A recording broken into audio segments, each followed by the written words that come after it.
Have you ever looked at someone who earns a good income, works hard, does everything they were told to do, and still feels financially stuck? What if I told you that millions of people spend their entire lives chasing financial security, only to discover in their 40s that they were running in the wrong direction the whole time? The most dangerous money mistake isn't overspending. It's not credit card debt. It's not even a lack of investing. It's an illusion, a belief so deeply embedded in modern life that most people never question it until decades have already passed.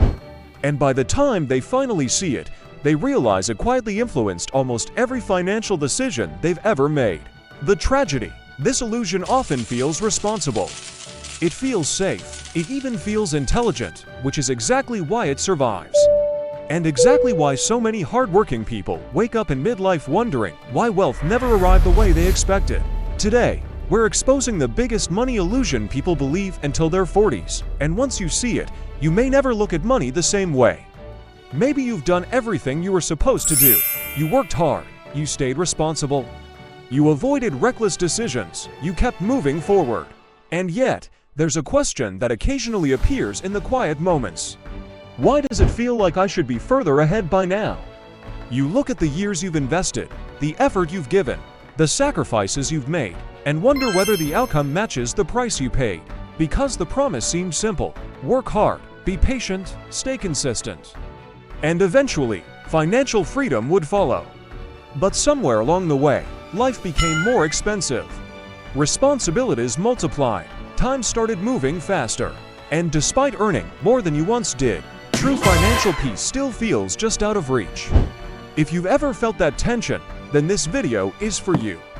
Because what you're about to discover isn't a lack of discipline or intelligence. It's because most people spend decades following a financial story without realizing the story itself may be flawed. The illusion has roots in something much deeper: the way the human mind interprets reality itself. Daniel Kahneman, who won the Nobel Prize, discovered that the human brain prefers coherent stories over objective reality.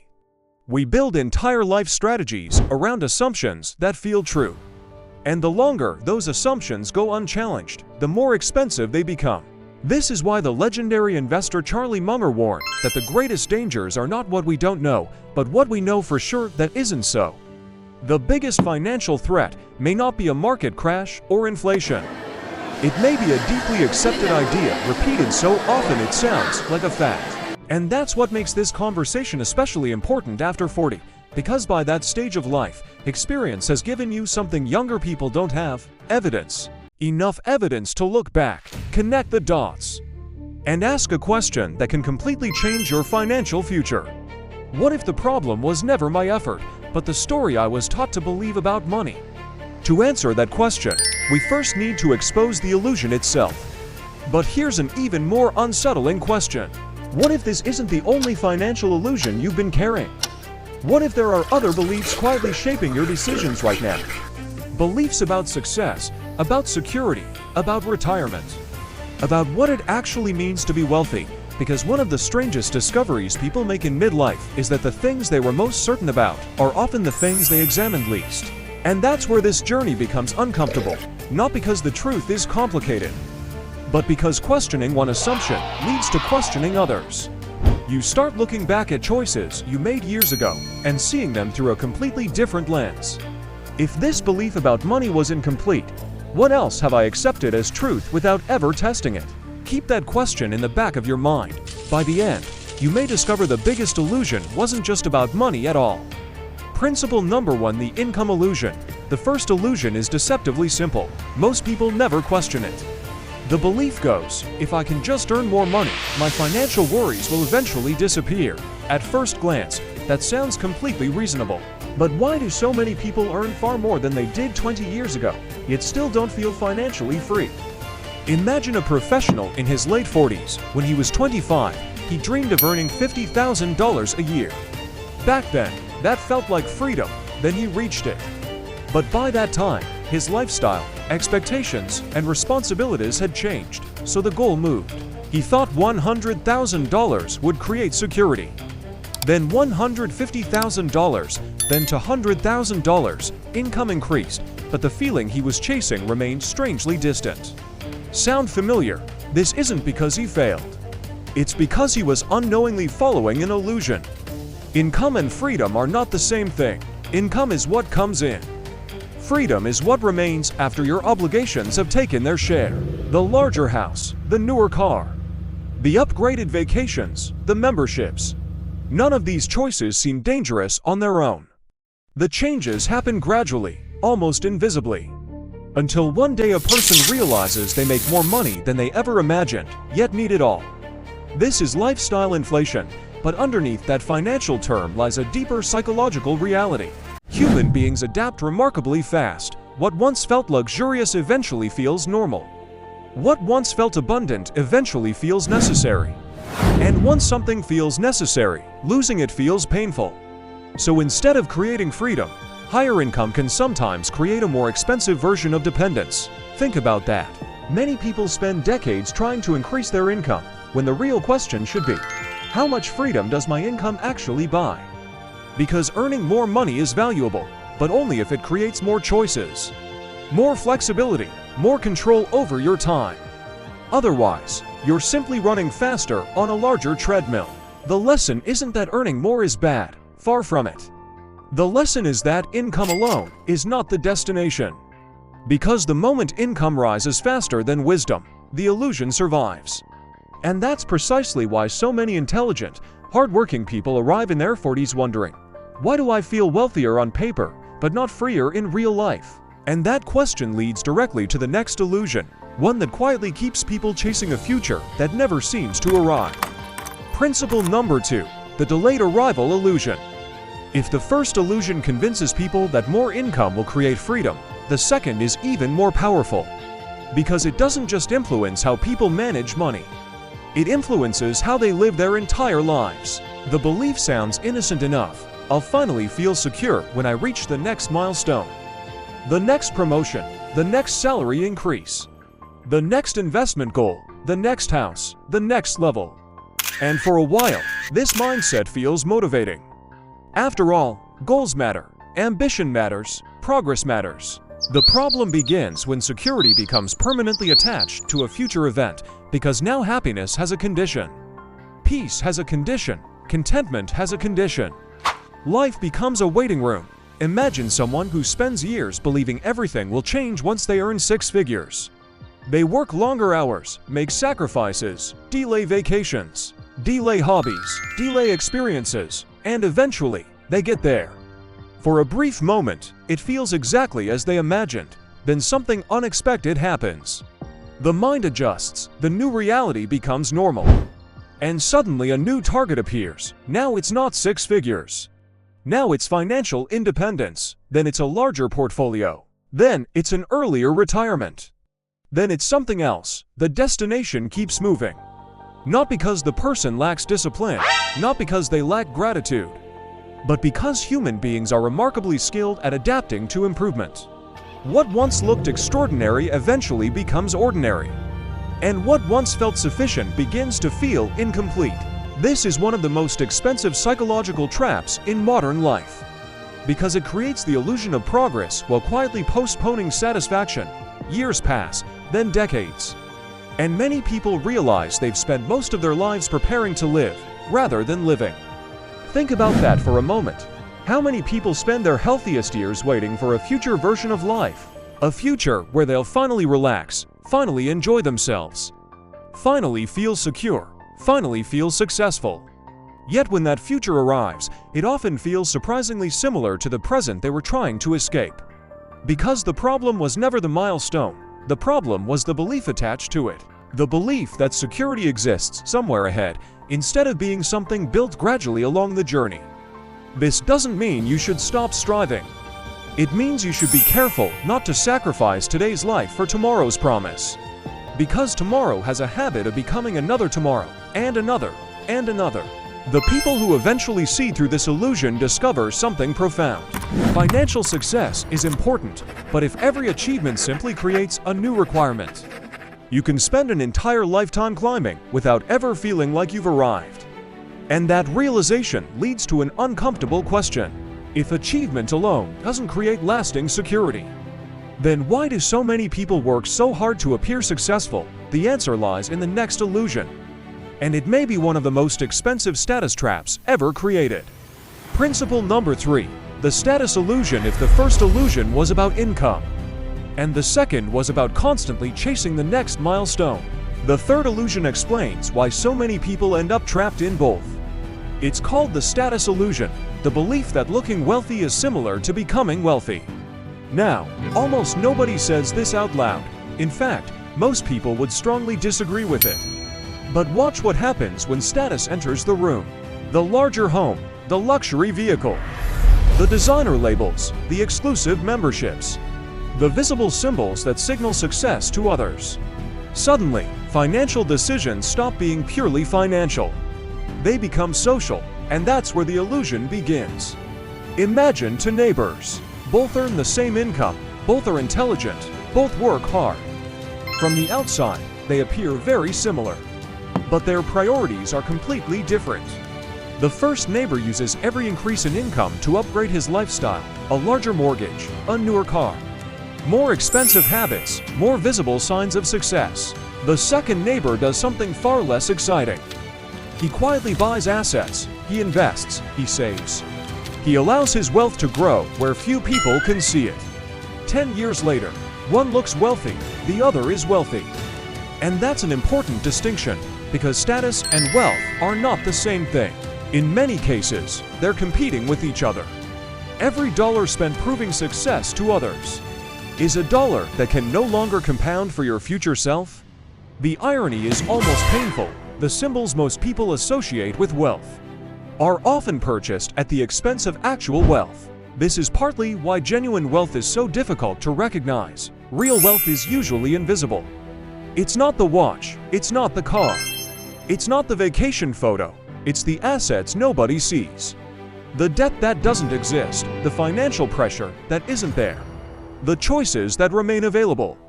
In other words, wealth is often hidden, status is usually displayed. And yet human beings are naturally drawn towards status. Because status provides immediate feedback. People notice it, people react to it, people admire it. Wealth, on the other hand, often requires patience, delayed gratification. Years of invisible progress, no applause, no recognition, no audience. Which path do you think most people find easier? Exactly, the one that can be seen. And that's why the status illusion remains so powerful. It offers the emotional rewards of success, without necessarily creating the financial reality of success. Eventually, many people reach their 40s and experience a strange realization. They spent years trying to look like they had made it, while quietly delaying the moment they actually would.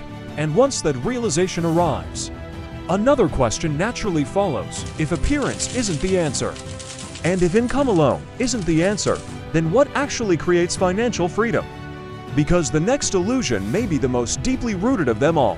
It's the belief that working harder will eventually solve every financial problem, and for millions of people, that belief becomes the invisible ceiling they never noticed. Let's talk about it. Principle number 4. The time for money illusion. If income doesn't guarantee freedom, and status doesn't create wealth, then what keeps so many hardworking people financially? For many, the answer is a belief they've carried for most of their lives. A belief that sounds unquestionably true: the harder I work, the wealthier I'll become. Now, before we go further, hard work matters. Discipline matters. Consistency matters. None of the opportunities we're discussing today happen without effort, but effort alone has a hidden limitation. A limitation most people don't fully recognize until their 40s. Imagine two people. The first person earns money almost entirely through personal labor. Every dollar requires their direct involvement, their time, their attention, their energy. If they stop working, the income slows down, or stops completely. The second person also works hard, but over time, they begin building systems that can produce results without requiring every hour of their day. Investments, businesses, ownership, assets, processes. Gradually, their relationship with time begins to change. Here's the uncomfortable reality. No matter how talented you are, there are only 24 hours in a day. No matter how ambitious you are, your energy has limits. No matter how committed you are, your time remains finite. And yet many people spend decades acting as if the solution is simply to work more. More hours, more stress, more responsibilities, more commitments. Until eventually they discover something surprising. The rewards stopped growing as fast as the effort. And sometimes, the effort continued increasing while the freedom decreased. This is the time for money illusion, the belief that personal effort alone can create unlimited financial progress. It can't, because time is the one asset that never expands. Every year, your calendar quietly reminds you of that fact. This is one reason many people reach midlife feeling exhausted. They become highly efficient at earning, but not necessarily highly efficient at creating freedom. They've optimized their careers while neglecting leverage. And leverage is one of the most misunderstood concepts in personal finance. Leverage doesn't necessarily mean borrowing money. At its core, leverage means creating results that are larger than the direct effort required. A business owner uses people and systems. An investor uses capital. An author uses intellectual property. A creator uses content. In each case, something continues working even when the individual steps away. That's a very different game from simply trading hours for dollars. Because wealth is rarely built through effort alone. More often, it is built through effort that eventually becomes scalable. Effort that compounds, effort that multiplies, effort that continues producing value over time. And perhaps that's the realization many people encounter after 40. The goal was never to work endlessly. The goal was to create a life where work becomes increasingly optional. Not because you stop contributing, but because you built enough leverage to reclaim control over your time. After all, what good is wealth if every dollar still demands your constant presence? What good is success if you can never step away from it? The deeper truth is this: money can be replaced, opportunities can return, even failures can be recovered from. But time moves in only one direction, and once you truly understand that, another illusion begins to crack. Because many people believe they're playing it safe financially, when in reality, their version of safety may be the very thing putting their future at risk. Let's examine that illusion next. Principle number 5. The safety illusion. After discovering that time is finite, many people make a decision that feels completely logical. They decide to protect what they have. And on the surface, that sounds wise. In fact, it sounds responsible. The problem is that what feels safe and what actually is safe are not always the same thing. This is the safety illusion, the belief that avoiding risk is the safest financial strategy. Imagine someone in their early 40s. They've worked hard for years. They've accumulated savings. They've experienced market downturns. They've seen headlines about crashes, recessions, and uncertainty. And eventually they conclude, I don't want to lose what I've built. So they move most of their money into what feels secure. Cash, low-yield accounts, assets that appear stable. They sleep better, at least initially, because the danger seems to have disappeared. But has it? That's the question few people stop to ask. Because some of the most powerful financial risks are invisible. You don't see inflation arriving each morning. You don't receive a notification telling you that purchasing power quietly declined again. You don't watch opportunity cost appear on a monthly statement, and yet these forces operate constantly. Year after year, silently. Imagine placing money somewhere that earns very little. Nothing dramatic happens. No crash, no panic, no alarming headlines. The balance appears stable, but if prices continue rising faster than your money grows, something important is happening beneath the surface. Your wealth may be standing still while the world moves forward. And standing still can be surprisingly expensive. This is why some financial dangers feel comfortable. Because they don't create immediate pain, they create gradual erosion. The kind that is difficult to notice in real time. This idea connects to an observation often associated with Nassim Nicholas Taleb. People tend to fear visible volatility while underestimating slow-moving threats. We react strongly to sudden events, yet we often ignore risks that unfold over years, even when those risks ultimately cause more damage. Think about how this applies beyond investing. Most people fear a dramatic financial setback. Far fewer fear spending 20 years making decisions that quietly reduce their future options. Yet which outcome is more common? Which outcome is more likely to affect ordinary lives? The uncomfortable answer is often the second one. Not because people are reckless, but because they confuse familiarity with safety. And the familiar almost always feels less threatening. The truth is that every financial strategy contains risk. Taking action involves risk. Doing nothing involves risk. Investing involves risk. Avoiding investment involves risk. Changing course involves risk. Staying exactly where you are involves risk. The real question isn't whether risk exists. The real question is, which risks are you choosing, and are you choosing them consciously? Because one of the most important shifts that happens after 40 is realizing that absolute safety does not exist. Only trade-offs exist. Every decision closes one door and opens another. Every choice creates both protection and exposure. And once you begin seeing risk this way, something interesting happens. You stop asking, how can I avoid all risk? And start asking, which risks are worth taking for the life I want to build? That question changes everything. An illusion so common that most people spend decades chasing it without realizing they're chasing a moving target. The belief that there is a specific number, a magical financial destination where they will finally feel wealthy. And that illusion may be the most frustrating one of all. Principle number 6, the wealth number illusion. By this point, a pattern may be starting to emerge. Income wasn't the answer. The next milestone wasn't the answer. Status wasn't the answer. And absolute safety wasn't the answer either. So naturally, many people arrive at a different conclusion. Maybe the missing piece is simply a bigger number, a specific financial target, a certain net worth, a certain portfolio size, a certain bank balance, the number that will finally make everything feel secure. This is the wealth number illusion, the belief that there exists a financial figure that will permanently eliminate feelings of scarcity, uncertainty, or financial anxiety. And if we're honest, almost everyone has believed this at some point. When we're young, the number seems relatively small. Then life happens, the number grows, then it grows again, and again. Imagine asking your younger self, what amount of money would make you feel wealthy?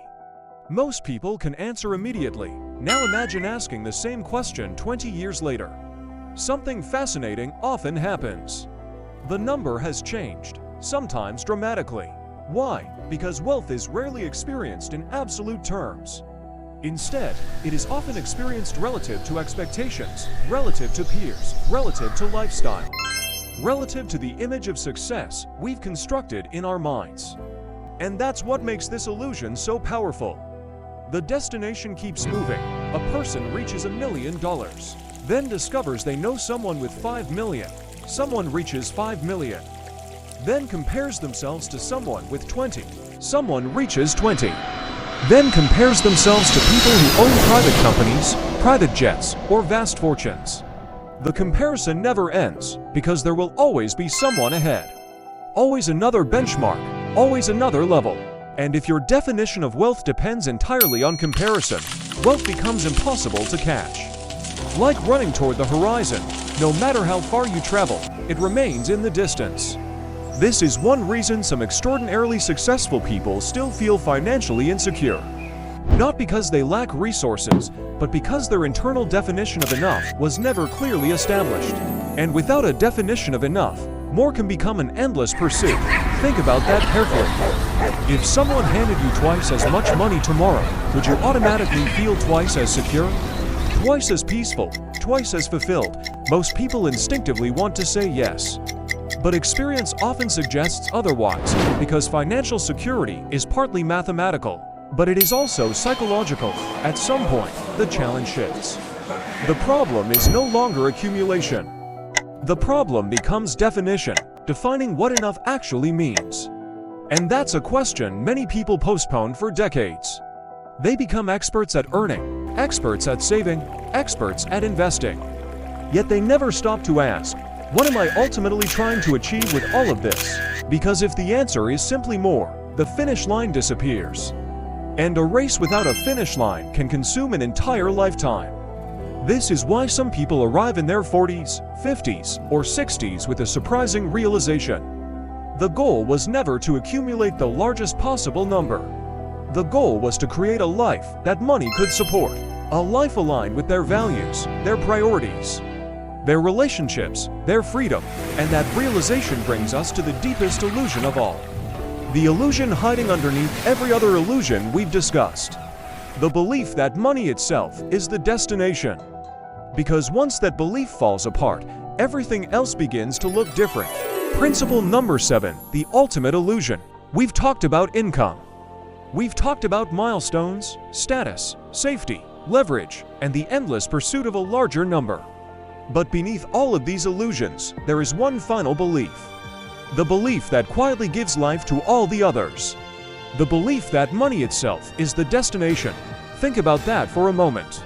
Not the tool, not the vehicle, not the means, the destination. The thing we're ultimately trying to reach. For much of our lives, that assumption seems reasonable. After all, money solves problems. Money creates opportunities.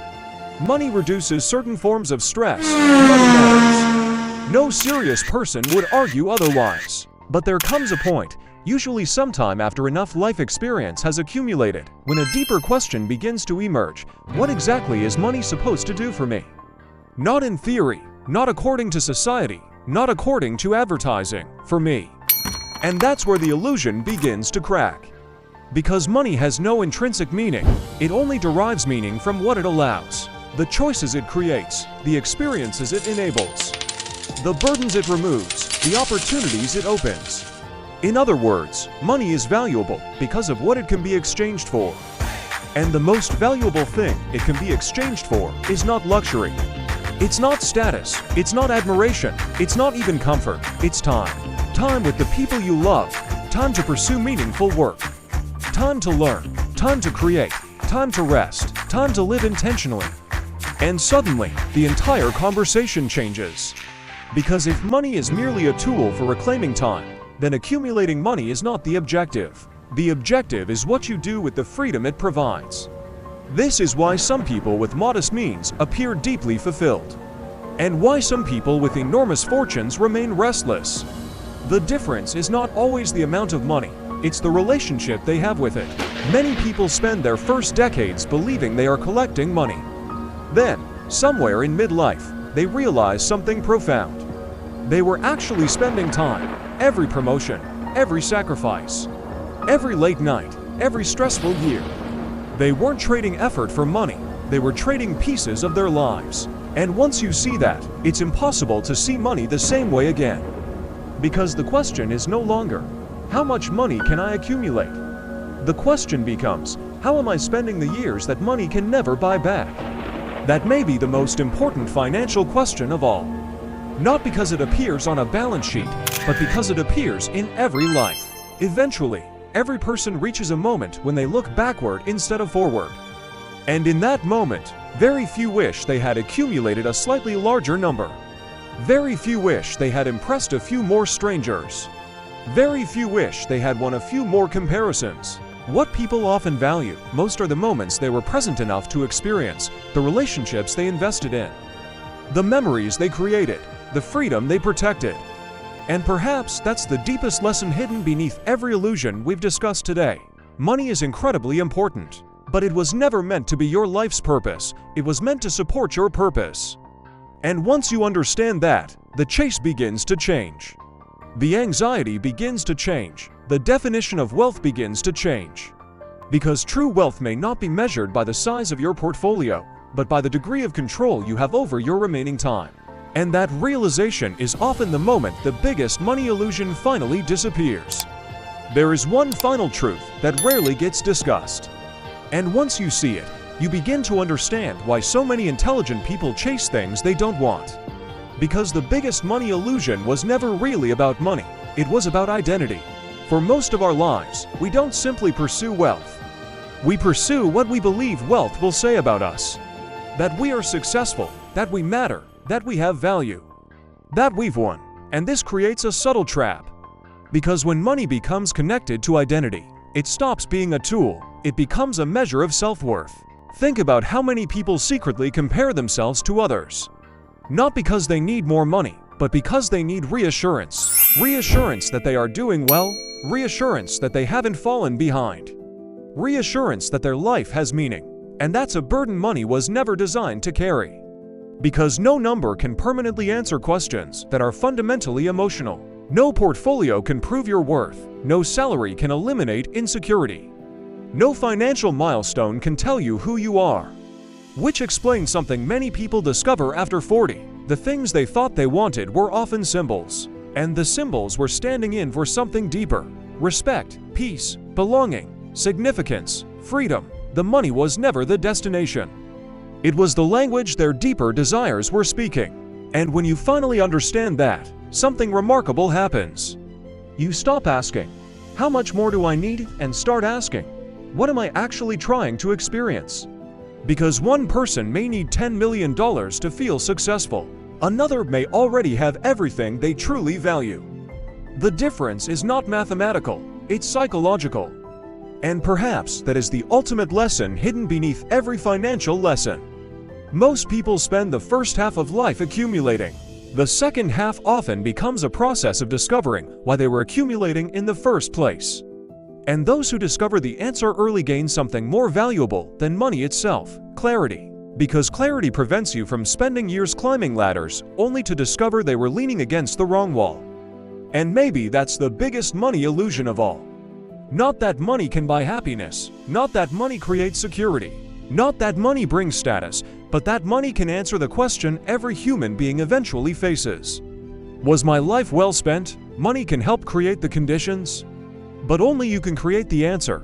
Perhaps that's why so many people arrive at midlife with a strange feeling. Not because they have too little money, but because they suddenly become aware of something far more valuable: time. When we're young, time feels infinite. We spend it freely. We assume there will always be more. More years, more opportunities. But somewhere along the way, the calendar begins to feel different. The years move faster, the seasons feel shorter, and the future no longer feels unlimited. That's when many people discover something that no financial statement can show. The real value of money was never in what it could buy, it was in what it could protect. A morning with someone you love, an afternoon without urgency. The freedom to choose, the ability to be present. Because in the end, wealth is not measured by the size of a bank account. It's measured by how much of your life truly belonged to you. And perhaps the question worth asking isn't, "How much money have I accumulated?"